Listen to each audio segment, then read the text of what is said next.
Hello everyone, welcome to प्रकृति music world. आज का हमारा विषय है नाद के प्रकार और उनकी विशेषताएं।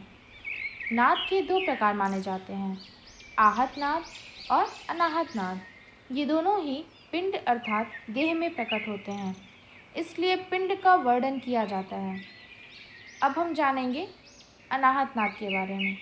अनाहत नाद वह नाद है जिसकी उपासना ऋषि मुनि लोग ध्यान या समाधि लगाकर किया करते हैं और इस उपासना के द्वारा परम आनंद को प्राप्त करते हैं। यह नाद कानों से सुना नहीं जा सकता है। केवल उच्च कोटि की योग साधना के पश्चात योगी मानव शरीर में स्थित चक्रों में से पांचवें चक्र को, जो कि अनाहत चक्र कहलाता है और जिसका स्थान हृदय में होता है, तोड़कर ही अनाहत नाद को सुन पाते हैं। साधारण मनुष्य को यह नाद श्रवणीय न होने के कारण संगीत के अध्ययन से बाहर है। संगीत दर्पण में दामोदर पंडित ने भी लिखा है, गुरु द्वारा निर्दिष्ट रीति के अनुसार मुनिजन अनाहत नाद की उपासना करते हैं। यह नाद मुक्तिदायक तो है परंतु रंजक नहीं है। अब हम जानेंगे आहत नाद के बारे में। आहत नाद वह नाद है जो संघर्षण द्वारा अथवा आहत करने पर पैदा होता है। जब किसी वस्तु पर आघात किया जाता है, जैसे सारंगी आदि पर गज द्वारा, या फिर तबले पर उंगलियों से प्रहार करते हैं, या मनुष्य के गले की पत्ती पर आघात होता है, तो आहत नाद की उत्पत्ति होती है। नियमित स्थिर मधुर सार्थक नाद से श्रुति की उत्पत्ति होती है और श्रुति से स्वर की उत्पत्ति।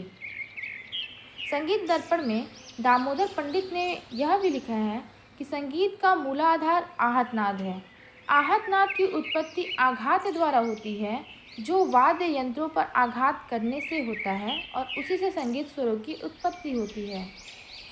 अब हम जानेंगे नाद की विशेषताओं के बारे में। नाद की 3 विशेषताएं होती हैं, इन्हें ही नाद के गुण भी कहते हैं। नाद की ये विशेषताएं आंदोलनों पर निर्भर होती हैं।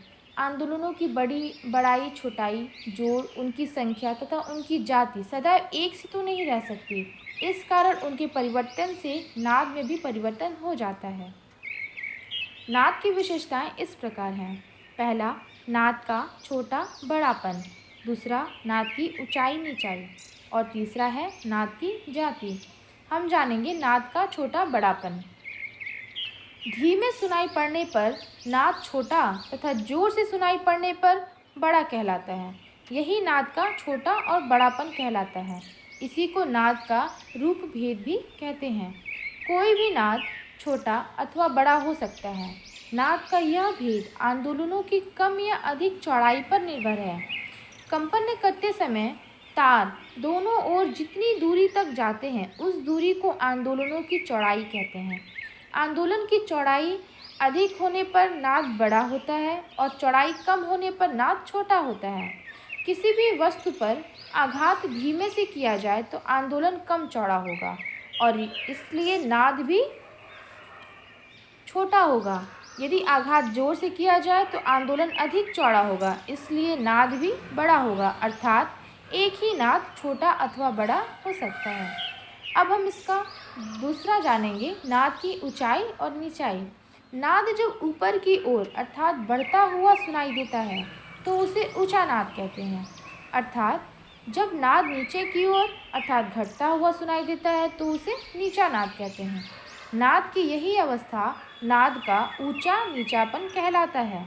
स्वर तथा नाद की ऊंचाई नीचाई आंदोलन संख्या पर आधारित है। अधिक आंदोलन संख्या वाला नाद ऊंचा और कम आंदोलन संख्या वाला नाद नीचा होता है। नाद उत्पन्न करने वाली वस्तु जितनी बड़ी होगी, 1 सेकंड में नाद उतने ही कम होंगे और वस्तु जितनी छोटी होगी, आंदोलन संख्या उतनी अधिक होगी। प्रायः गाते बजाते समय हम यह अनुभव करते हैं कि सा से ऊंचा रे से ऊंचा ग से ऊंचा म, इस प्रकार स्वर एक के बाद एक ऊपर की तरफ बढ़ते हैं। इससे स्पष्ट होता है कि जैसे जैसे हम आगे बढ़ते हैं, स्वर ऊंचा होता जाता है। अतः नाद की ऊंचाई नीचाई भी इसकी आंदोलन संख्या पर निर्भर है। अब हम जानेंगे इसकी तीसरी विशेषता अर्थात नाद की जाति। नाद के गुण से हमें यह पता चलता है कि जो नाद उत्पन्न हो रहा है वह किसी वाद्य का है या किसी कंठ का। केवल सुनकर ही अनुमान लगाया जा सकता है, भले ही वह नाद समान ऊंचाई नीचाई के हों। यह गुण नाद की जाति कहलाती है।